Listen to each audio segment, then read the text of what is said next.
Thank you for coming on Her Incredible Mind, Kara. We are very, very excited to have you with you being at Stavvy as the Chief Marketing Officer. Thank you so much for joining us today. Thank you for having me. We're excited. So can you tell me a little bit about what you do? Yes. So as you said, I'm the Chief Marketing Officer at Stavvy. So I'm responsible for all things marketing.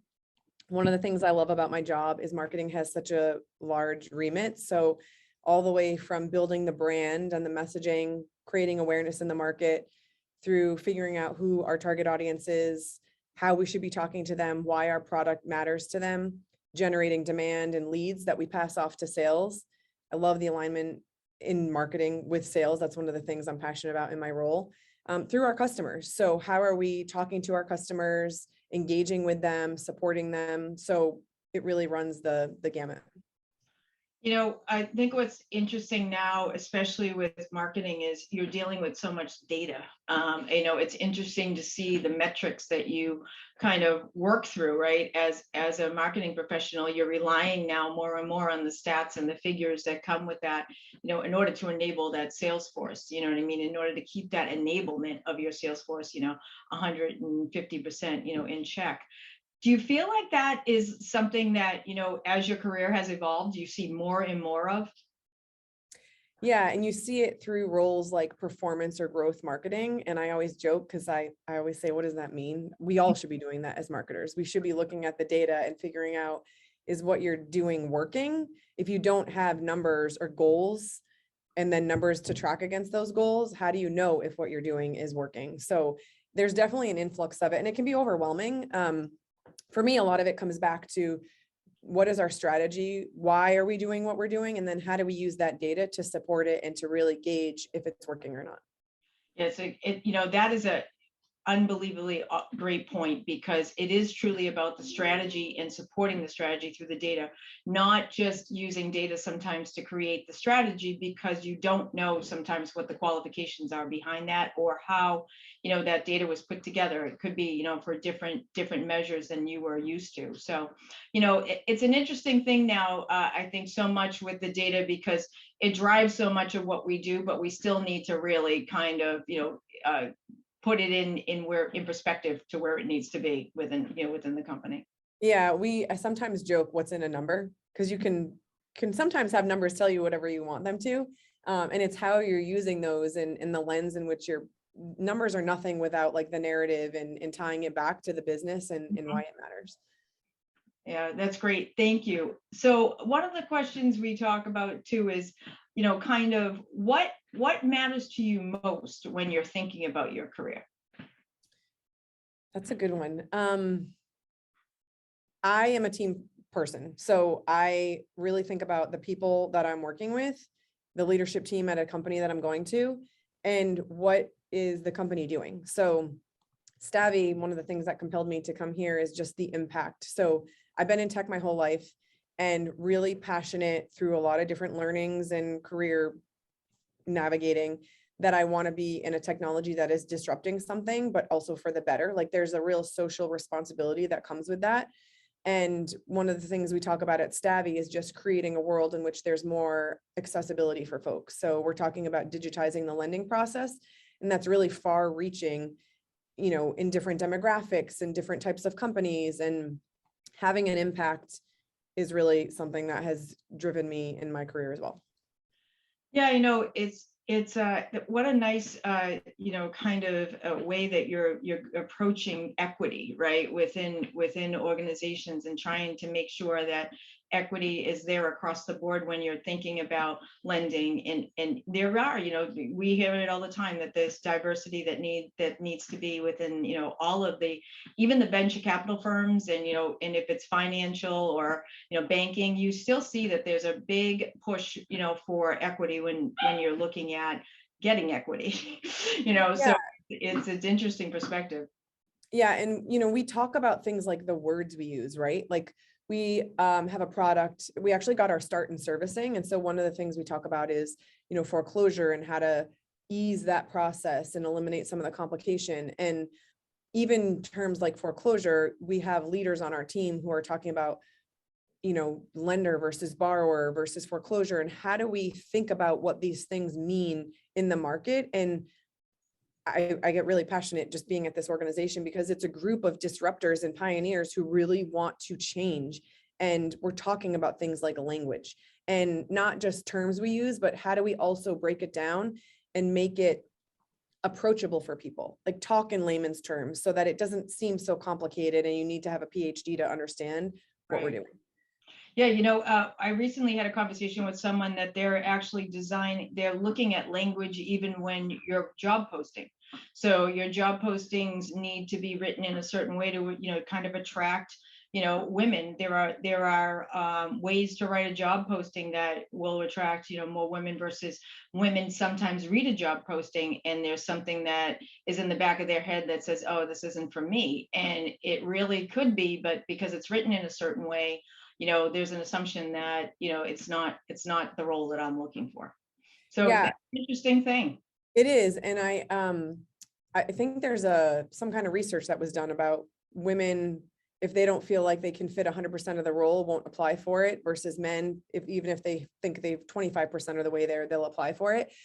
I've seen that, we even do it here, and how you change the wording or even some of the bullets that you would put in things like requirements. It's fascinating when you think about it from a language perspective, because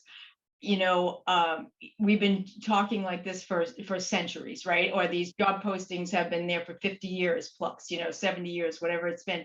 And you think about it and you think to yourself, wow, they were all probably written at one time by male, males that across the board. So it kind of makes sense that as we go along and women enter the workforce more and more, that the language will change. So it's interesting, very, very interesting.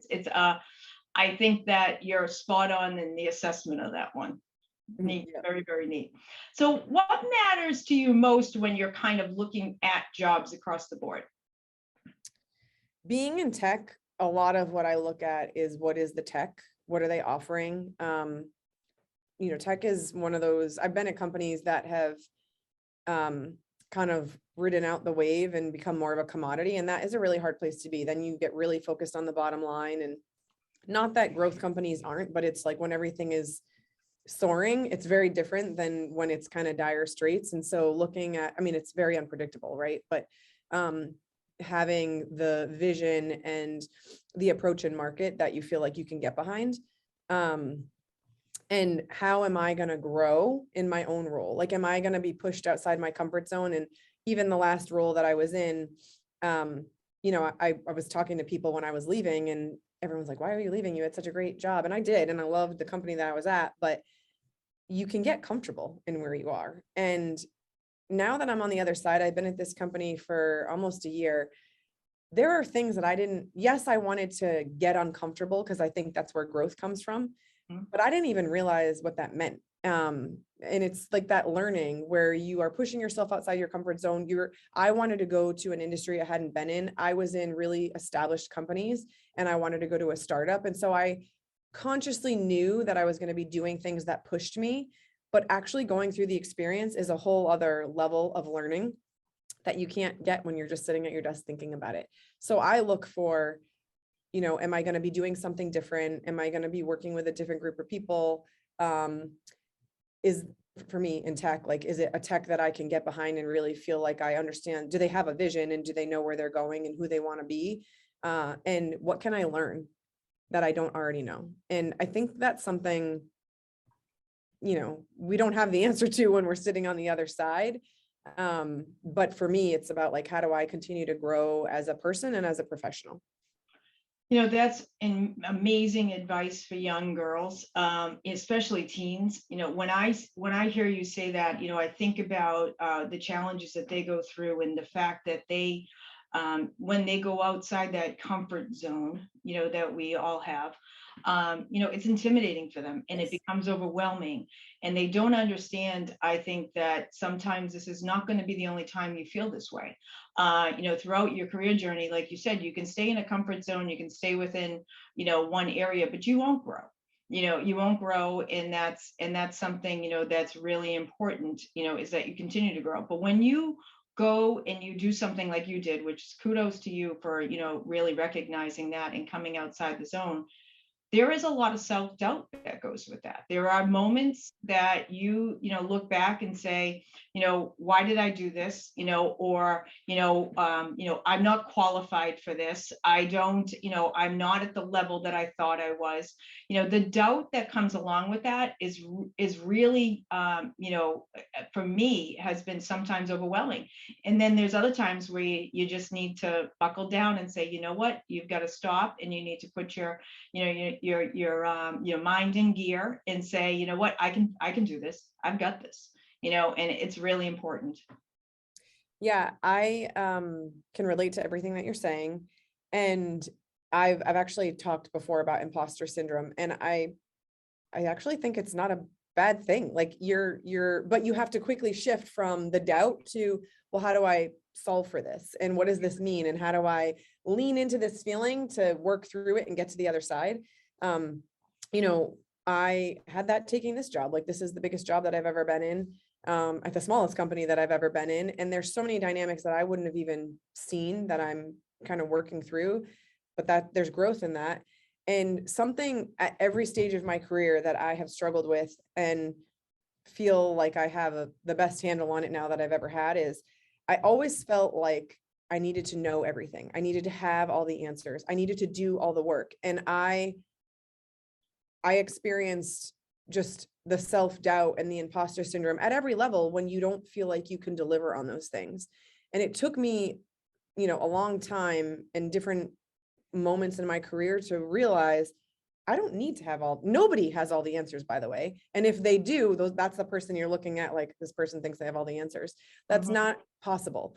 So in tech in particular, there's a lot of cross-functional work that happens. And so it's the ability to understand to know what you don't know, to know where to get the answers. And in my case, I look at, who am I hiring? Like, I'm hiring really smart people in my organization that all complement one another. So we don't all know everything, but we all know pieces and parts, and together we make a really great team, which is why, I've been on a team my entire life, and I'm a middle child. So I don't operate alone ever. And this just kind of this realization and just embracing it for what it is has really helped me in my career, because I've definitely had moments where you just feel like I'm a failure because I can't, I'm never going to know. One of the companies I was at was like super technical, and I felt like I'm never going to know all these speeds and feeds, and I don't even want to. And then I just had a moment. It was actually after I went on maternity leave where I came back. And that was a moment in my career where I went from feeling like I'm going to go from being like the top person on the team to the bottom because I took 3 months off. And the opposite happened, where I went from, everybody felt the gap.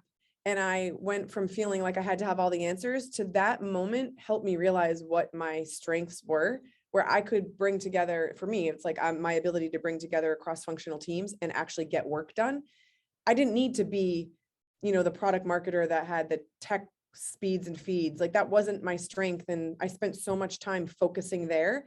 I was missing the things that I was good at. And something about maternity leave, coming back and maybe having that time to think, and the team without me just helped put it into perspective for me. Yeah, I think sometimes part of career growth is when we go from being the doer to really thinking about leading the doers. And it sometimes makes us have two things. One is, I think there's still that self-doubt that you're not the subject matter expert anymore, or you feel like you're not contributing because you're not a doer. But the truth is, it's growth, right? It's growth, and you're now the leader of that, and you're ensuring that these individuals are also growing at the same time. So it's funny that when you're contributing to somebody else's growth, you feel like that's a bad thing for your own growth, but it's actually kind of the next step in the career. But I understand, because I've been in that position a couple of times, the same thing, where you walk in and think, wow, these people are all doing so much for the company. You think that you're not, but you really are, because you're the person who's actually motivating all of that and getting it done. I think that's a classic challenge that people who are moving from an individual contributor to a manager face. It's very strange to go from being a doer to being a manager where you should be thinking about how are you delegating things to your team, because it feels like, wait, but I'm not doing it anymore. Like that's a tangible where you can see I did this and it resulted in that. And how do you delegate and try to come up with the same result without touching every single piece? Exactly. And, I always say leadership matters. And I think that that is a really, great thing about you. You can tell that you value the leadership that you're providing to that team. And that's phenomenal. Thank you. So in your career, have you decided to change your career path? Yes and no. I took my first business course in high school and I just never saw myself as a mom or a bride. I saw myself in a suit, which is really funny because I don't wear suits. There was like maybe a few interviews I did, but I wear blazers, but usually it's with like jeans. I knew I was passionate about business, and it was like an intro to business course. And I loved marketing. I loved that it was structured, but creative versus like finance or, accounting. And then I went to business school. So I went to Bentley for my undergrad, and I knew I wanted to be in business. And I took a bunch of marketing courses, and I just have always had that passion for marketing. But when I came out of school, my internships were in marketing. You never know where the economy is going to be. And in this case, it wasn't that great. There were a bunch of email marketing jobs, and I did know that I didn't want to do that specific discipline. That's another thing about marketing. There's so many facets of it. Mm-hmm. And you could go really deep into one area, but I wanted to be more of a generalist. And so I took a sales job and worked through sales. Like I grew up through a sales organization for 4 years in my first role. And it was a series of sales and channel experience. And it was great. Like I realized after I shifted into marketing that I kind of knew I always wanted to get back to marketing. So it was trying to navigate my way back there. But I realized all that experience I gained along the way, even when I wasn't realizing it in the moment, actually helped differentiate me as a marketer. Because when I got into marketing and I looked around, nobody knew how sales functioned or operated. And it felt so foreign to me because that's what I had grown up through for 4 years. And, one of the key customers for marketing is sales. Like most of what we're doing, not just building brand awareness in the market, but we're generating leads and handing them to sales so they can go close deals. And so I've kind of navigated, and since then I've mainly stayed in marketing, but gone through, all the different facets of marketing, which even the ones that I wasn't excited about, looking back, really taught me so much. That's great. It's overcoming those obstacles, right? That, I love that you took the sales job and now you actually have the perspective of the sales team too, as well, because that brings so much value to marketing. When you're really building what the sales team is actively selling, and that you're actually working with the team to lead their charge. That's fantastic, Kara. Yeah. Well, and I started as a sales associate or a business development rep, and I hated going to work every day. I had to cold call and I had to get 15 appointments a week, and I was in the most saturated territory, and it was like I'd wake up and not want to go. And now I feel so much pride in that I've done that job. So like, I'm not just talking to BDRs about calling, leads that marketing is sending over. I actually did that. And so I kind of wear it as a badge of honor, if you will. You should. That's great. So what advice would you have for your younger self? It would tie back to those days, really. Be in the moment. I mean, it would be 2 pieces of advice. One would be in the moment and be a sponge. If you had told me when I was in my early 20s in my first job in corporate America that I would be, 20 years out and be cherishing that time and experience, I would have said, you're nuts. Like there's nothing positive that can come from this. I don't want to go to work during the morning. But truly being in the moment. And I think young professionals particularly are always so, and I totally get this, I was like this myself, but they're so quick to want to get out of the role that they're in and move to the next thing. And you just lose out on so many learning opportunities in what you're in. So truly being in the moment and being a sponge in that moment, because it's a crazy intertwined world. You never know who you're working with that you're going to run into again. You never know what experience whether it's a project or like a core function of a role that's going to play out at a later point in your career that truly you would have never seen coming.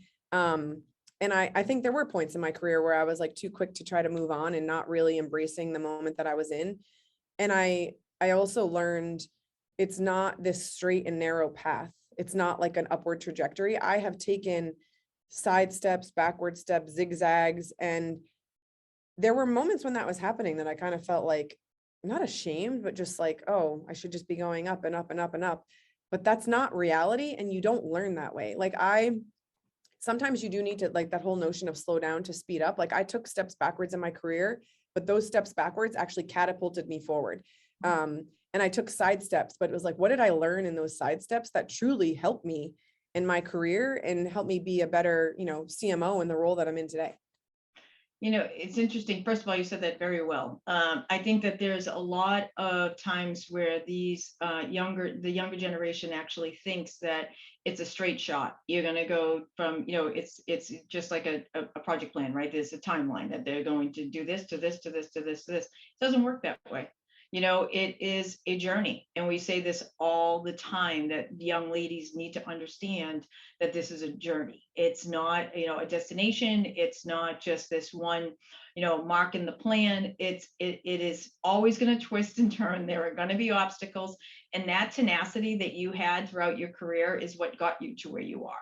Right? Being able to overcome those obstacles and actually stay the path and actually learn. Like you said, you stepped outside your zone to do something that, you thought, was different than with the sales approach. And then you learned more about the actual, part of your career that you love and you wanted to be part of. And that's, sometimes that's almost like going to school, right? Going to another class in school, but you're in the thick of it, and you're learning, and you need to understand that this is where you are today. So, I mean, kudos to you, Kara. You've done a great job. I mean, this is, you can definitely tell that you've put thought into your career, and that, that you're bringing, obviously, thought leadership to your team. Thank you. I mean, I would be remiss if I didn't say too, like, there were really dark moments in my career, and the best advice that I could give someone is lean into those moments. Like, it was, I hit like a total wall in my career, and I couldn't, even my husband, I think we were married at the time, said, maybe you should just quit. And I was like, no, I have 3 children and I have not left the workforce, partly because I don't want to have to re-enter the workforce, which is a whole separate dialogue. But I just remember being like, no, I'm gonna ride this out, and like borderline depression in some points. And it was leaning into that to understand, why am I feeling this way?